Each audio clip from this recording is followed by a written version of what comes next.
আচ্ছা, তো super cup আসছে, তো সেই রিলেটেড কিছু যেমন আপডেট শেয়ার করা রয়েছে, ঠিক তার পাশাপাশি মেন যেটা আপাতত সবার ফোকাস, যে ট্রান্সফার মার্কেটে কি হচ্ছে। বেশ কিছু ইন্ডিয়ান প্লেয়ার এবং ফরেন প্লেয়ারকে নিয়ে অনেক রকমের গুঞ্জন রয়েছে। আজকের এই ভিডিওটাতে খুব স্পেসিফিক্যালি আমি 6টা প্লেয়ারকে নিয়ে কথা বলবো। হয়তো অনেকের সেই আপডেটগুলো জানা রয়েছে, বা অনেকের কাছে হয়তো কিছু রিউমার বা আপডেট নতুন লাগতে পারে। আরও কিছু পাশাপাশি আপডেট শেয়ার করা রয়েছে, কিন্তু পার্টিকুলার এই 6টা প্লেয়ারকে নিয়ে আলাদা করে আমার কথা বলার রয়েছে। যদি সুপার কাপের কিছু আপডেটস আমি শেয়ার করি, তাহলে প্রথম কথা হচ্ছে যে কেরালা ব্লাস্টার্স, তাদের কিন্তু এই মুহূর্তে গোলকিপারে বিরাট সমস্যা হচ্ছে। যদি তাদেরকে কেউ গোলকিপার দিয়ে হেল্প করতে পারে, তাহলে তারা ভীষণভাবে হ্যাপি হবে। কারণ এর আগে সচিন সুরেশ ইঞ্জুরির কারণে সুপার কাপ থেকে ছিটকে গেছিল। আজকের লেটেস্ট আপডেট বলছে টিমের সেকেন্ড গোলকিপার নোরা ফার্নান্ডেজ, সেও কিন্তু চোটের কারণে সুপার কাপ থেকে ছিটকে গেল। তো এরপরে যেটা কেরালার অবস্থা হবে, যে ডিফেন্স, মাঝমাঠ, ফরওয়ার্ড তো ভীষণভাবে স্ট্রং, কিন্তু গোলকিপারের জায়গাটা খুব উইক হয়ে গেল। তো যদি কারোর কাছে ভালো গোলকিপার থাকে, কেরালা ব্লাস্টার্সকে দিয়ে হ্যাপি করতে পারলে কেরালা কিন্তু ভীষণভাবে তাদেরকে মন ভরে আশীর্বাদ করবে। দ্বিতীয় যে আপডেটটা শেয়ার করা হয়েছে, সেটা অবশ্যই আমাদের বাংলা থেকে মোহন বাগানের জন্য। মোহন বাগানের একটা মিক্স স্কোয়াড কিন্তু সুপার কাপে যাচ্ছে, এটা আমরা অলরেডি জানি। এবং সেখানে খুব সারপ্রাইজিংলি দুটো নাম অ্যাড হতে চলেছে, যে দুটো নাম অ্যাড হওয়ার পর কিন্তু ফ্যান্সরা ভীষণভাবে আশাবাদী থাকবে যে সামহাও ইয়াং প্লেয়ারদের সাথে এই প্লেয়াররা টিমকে একটা ভালো জায়গা অবধি রিচ করে দিতে পারবে, একটা কোথাও ট্রফির স্বপ্ন দেখাতে পারবে তাদের কোয়ালিটি, তাদের লিডারশিপ এবং তাদের এক্সপিরিয়েন্স দিয়ে। এক হচ্ছে সাহাল আব্দুল সামাদ, এই মুহূর্তে ইন্ডিয়ান ফুটবলের অন্যতম হার্টথ্রব বয়। আর দ্বিতীয় জন হচ্ছে আমার অত্যন্ত পছন্দের একজন উইঙ্গার, আশিক কুরুনিয়ান। এই দুজনই কিন্তু মোহন বাগানে অবশ্যই সুপার কাপের স্কোয়াডে যাচ্ছে। এবং এই টিমটা, যে টিমটা সুপার কাপে নামবে, সেই টিমটাকে কিন্তু কোচিং করাতে চলেছেন বাস্তব রায়। হোসে মলিনা তিনি থাকবেন, তবে অবশ্যই তিনি ডাগ আউটে থাকছেন না, তিনি পাশে থাকবেন। ম্যাক্সিমাম যেটা এক্সপেকটেশন থাকছে, যে তিনি হয়তো গ্যালারি থেকে, তিনি ভিআইপি বক্স থেকে পুরো খেলাকে উপভোগ করবেন, এবং বাস্তব রায়ের হাতে পুরো দায়িত্বটা থাকছে।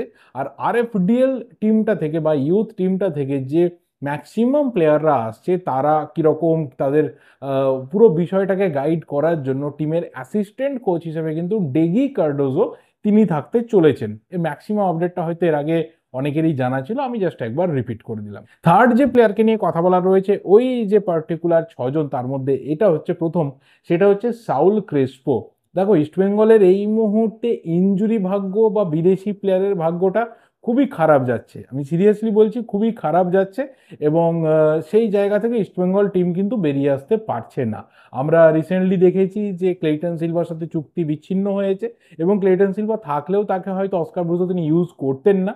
রিসেন্ট যে ডেভেলপমেন্টটা হয়েছে, সেটা হচ্ছে যে সাউল ক্রেসপো, সে নাকি সিঁড়ি দিয়ে নামতে গিয়ে পড়ে গিয়ে তার হ্যামস্ট্রিংয়ে চোট লেগেছে, এবং সেই হ্যামস্ট্রিংয়ের চোট তাকে সুপার কাপ থেকে ছিটকে দিতে চলেছে। তো এটা ইস্টবেঙ্গলের জন্য একটা বিগ ব্লো।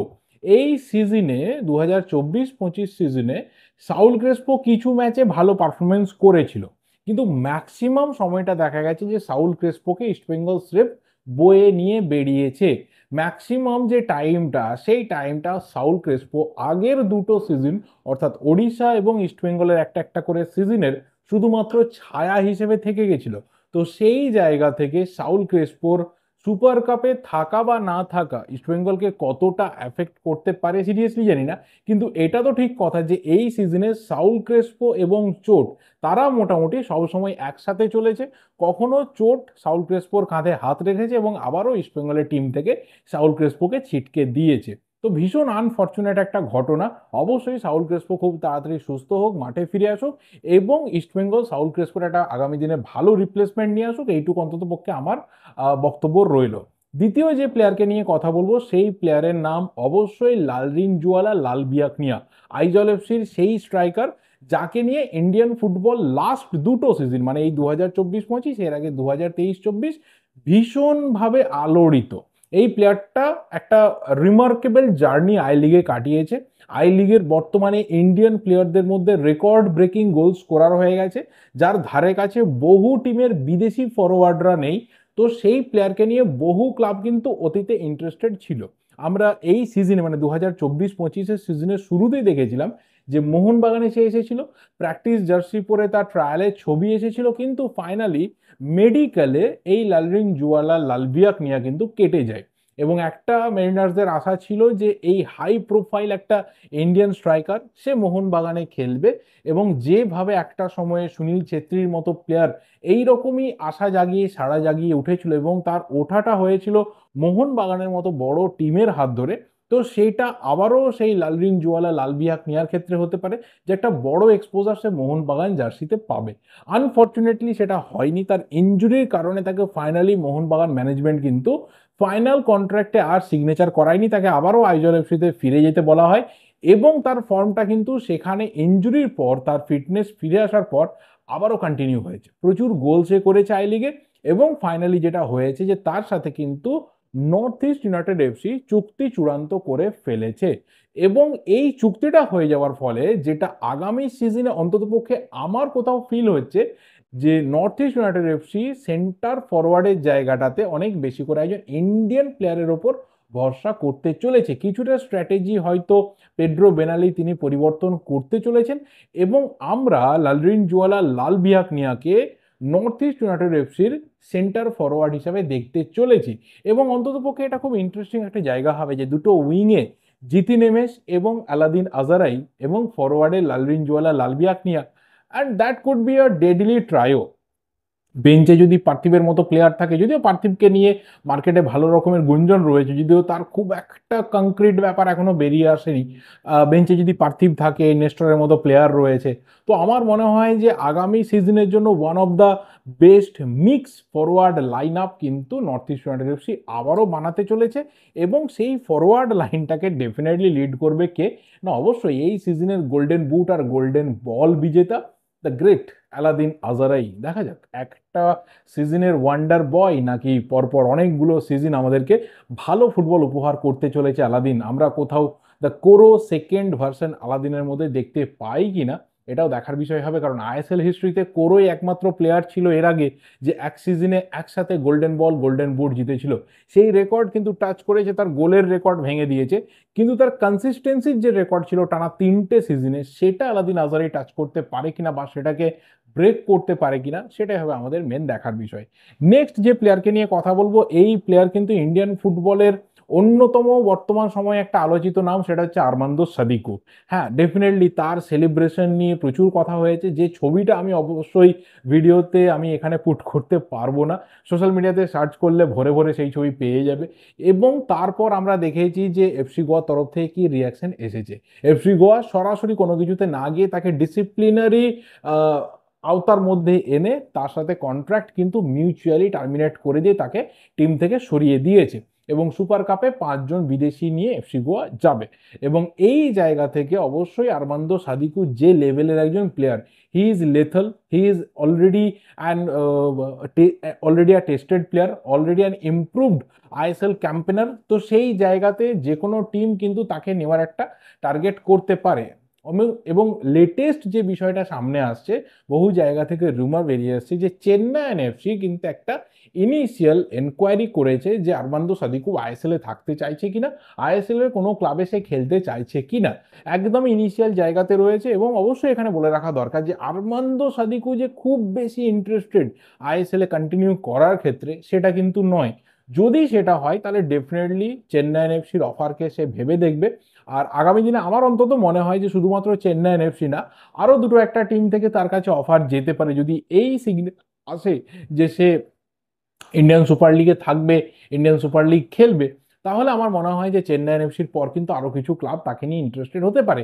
আর অবশ্যই চেন্নাই এফসি তাকে ড্যানিয়েল চিমাচুকু, দ্য গ্রেট ড্যানিয়েল চিমাচুকু তার পরিবর্তে নিয়ে আসবে বলেই এই মুহূর্তে পরিকল্পনা করছে। তো দেখা যাক, পুরোটা কিন্তু ডিপেন্ড করছে এখানে আরমান্দো সাদিকুর ওপর যে সে আইএসএল আর থাকতে চাইছে কি চাইছে না। এই ইনসিডেন্টের পর, এই ধরনের একটা ঘটনা হয়ে যাওয়ার পর, পরপর দুটো সিজনে দুরকম ট্র্যাজেডি তার জন্য হলো, তো তারপর সে আইএসএল এ থাকবে কি থাকবে না সেটা পরে দেখা যাবে। লাস্ট অবশ্যই 3জন ইন্ডিয়ান প্লেয়ারকে নিয়ে কথা বলবো যাদের নিয়ে বিভিন্ন রকম রিউমার আপাতত মার্কেটে রয়েছে। নাম্বার 1 হচ্ছে নিখিল প্রভু, পাঞ্জাব এফসি নির্ভরযোগ্য ডিফেন্সিভ মিডফিল্ডার কাম সেন্টার ব্যাক, এবং অবশ্যই central মিডফিল্ডে ball হোল্ডিংয়ে box to box মিডফিল্ডেও বর্তমানে সেই প্লেয়ারটা নিজেকে প্রমাণ করেছে। তো সেই নিখিল প্রভুকে নিয়ে যেটা শোনা যাচ্ছে যে Mumbai city FC they are very desperate to sign Nikhil Prabhu as soon as possible. এর রিজন একটা খুব সিম্পল, যে আপুইয়া চলে যাওয়ার পর মুম্বাই সিটি এফসিতে কিন্তু সেই লেভেলের একজন সেন্ট্রাল বা সেন্ট্রাল ডিফেন্সিভ মিডফিল্ডার নেই যে কোথাও ম্যাচটাকে কন্ট্রোল করবে। আমরা যদি বলি জায়েশ রানের কথা, ভীষণভাবে ফেল করেছে, রোল মেনটেন করতে পারেনি। জায়েশ রানের নিজের যেটা পিক টাইম সেটাকে অলরেডি পেছনে ফেলে এসেছে, তো তার পেছনে ইনভেস্ট করার কোনো মানে হয় না। ব্র্যান্ডন ফার্নান্ডেজকে কিছু ম্যাচে চেষ্টা করা হয়েছিল সেন্ট্রালি অপারেট করানোর জন্য, হয়নি। He is a true attacking midfielder, সেটাই সে নিজের কেরিয়ারে অলওয়েজ সেই পজিশনে খেলেছে। বিদেশি প্লেয়ার তো ডেফিনেটলি থাকছে, কিন্তু একজন ভালো ইন্ডিয়ান প্লেয়ার যদি ওই জায়গাতে না থাকে, মুম্বাই যে সাফার করতে পারে সেটা মুম্বাই এই সিজনে দেখেছে। এবং মোটামুটি পিটার ক্র্যাটকে একটা টার্গেট বেঁধে দিয়েছেন সিটি ফুটবল গ্রুপ বা মোটামুটি যারা স্কাউটের দায়িত্বে রয়েছেন, রিক্রুটমেন্টের দায়িত্বে, যে নিখিল প্রভুকে অ্যাজ সুন অ্যাজ পসিবল কিন্তু ক্র্যাক করানোর চেষ্টা করতে হবে। এবার পাঞ্জাব এফসি এখানে বেশ কিছু ক্লাবকে লেজে খেলাবে। তার কারণটা হচ্ছে নিখিল প্রভুর জন্য বেশ কিছু টিমের অলরেডি এনকোয়ারি পৌঁছেছে, যেখানে কেরালার একটা এনকোয়ারি রয়েছে, যেখানে অবশ্যই বাংলা থেকে ইস্ট বেঙ্গলের একটা সময় এনকোয়ারি ছিল, এবং অবশ্যই এমন একটা প্লেয়ার যার ডিমান্ড কিন্তু অলওয়েজ রয়েছে মার্কেটে। তো এখানে পাঞ্জাব এফসি দেখবে যে আমাদের সাথে 2026 অব্দি চুক্তি রয়েছে, মানে আরো একটা বছর সে কন্ট্রাক্টেড, এবং সেই ক্ষেত্রে যদি তাকে নিতে হয় তাহলে ভালো প্রাইস দিয়ে নাও। আর যদি প্লেয়ার দেখে যে না, সে কোথাও চলে যাওয়ার মতো একটা রাস্তা খুঁজছে, তাহলে অবশ্যই পরবর্তী সিজনে চাইলে ফ্রিতে নেবে। সেই ক্ষেত্রে হয়তো টিমগুলোর রিস্ক বেড়ে যাবে, কারণ সেখানে আবার স্যালারি খেলা এসে যাবে। অর্থাৎ এই ক্ষেত্রে পাঞ্জাব এফসি এই টিমগুলোকে একটু খেলাতে পারে। এবং ফাইনালি দেখা যাক মুম্বাই সিটি এফসির যে একটা হাই আর্জেন্সি রয়েছে, একটা হাই ডিমান্ড রয়েছে, সেটা মুম্বাই সিটি এফসি তাড়াতাড়ি বাকিদেরকে বিট করে ফুলফিল করতে পারে কিনা। সেকেন্ড যে প্লেয়ারের কথা বলবো সেটা অবশ্যই বিপিন সিং। বিপিন সিং মুম্বাই সিটি এফসি ছাড়ছে, এটা এই মুহূর্তে কনফার্ম। সুপার কাপ হয়ে যাওয়ার পর বিপিন সিং আর মুম্বাইয়ে থাকছে না। বিপিন সিং তার নতুন জার্নি অন্য একটি ক্লাবে শুরু করবে, এটা পরিষ্কার এই মুহূর্তে আসছে। এবং সব থেকে ইন্টারেস্টিংলি যে নামটা উঠে আসছে সেটা হচ্ছে ইস্ট বেঙ্গল। বিপিন সিং এর জন্য ইস্ট বেঙ্গল নাকি এনকোয়ারি করেছে, মানে বিপিন সিং এর অ্যাভেলেবিলিটি নিয়ে এনকোয়ারি করেছে যে ইস্ট বেঙ্গলে সে আসবে কিনা, তার বাকি ডিমান্ড, এই সমস্ত কিছুই চেক আউট করা হয়েছে। এবং ইনিশিয়ালি কিছু কথাবার্তাও নাকি বিপিন সিং এর এজেন্টের সাথে ইস্টবেঙ্গলের হয়েছে বলে এই মুহূর্তে মনে করা হচ্ছে। এবং সেই জায়গা থেকে যদি বিপিন সিং ইস্টবেঙ্গলে আসে, তাহলে আমার মনে হয় যে কোথাও নন্দকুমার শেখারের যে বর্তমানে পড়ে যাওয়া ফর্মটা বা পুরোপুরি আউট অফ ফর্মে থাকা, সেই জায়গাটাকে মাথায় রেখে বিপিন সিংকে নিয়ে আসার একটা পরিকল্পনা হচ্ছে। কারণ মহেশ নিজেকে এতটা ইমপ্রুভ করেছে, he can play as a right winger, he can play number 10, he can play in a central midfield position. তো লেফট উইং এই জায়গাটাকে যদি মেনলি ফোকাস করতে হয়, সেখানে বিষ্ণু আছে ঠিক কথা, কিন্তু আরো সিনিয়র প্লেয়ার যে আরো দু একটা পজিশনে খেলতে পারে, বিপিনের ক্ষেত্রে কিন্তু বিপিন রাইট উইংয়ে খেলতে পারে। তো সেটাকে মাথায় রেখে হয়তো বিপিনের জন্য ইস্টবেঙ্গল চেষ্টা করছে। আর ফ্রিতে পাওয়া গেলে তোমরা জানো যে শুধুমাত্র স্যালারিটা নেগোসিয়েশনের জায়গা থাকে, এবং বিপিনও মোটামুটি কেরিয়ারে যে জায়গাতে রয়েছে, ও জানে যে খুব হাই স্যালারি ওর জন্য কেউই প্রোভাইড করবে না। তো আমার মনে হয় যে একটা ভালো, মানে মোটামুটি ভালো স্যালারিতে বিপিনকে ইস্টবেঙ্গল পেয়ে যাবে, যেটা ইস্টবেঙ্গলের জন্য বেঞ্চ স্ট্রেংথের ক্ষেত্রে বলো বা এক্সপিরিয়েন্স একটা ইঞ্জেকশনের ক্ষেত্রে বলো, সেটা ইস্টবেঙ্গলের জন্য ভালো হবে।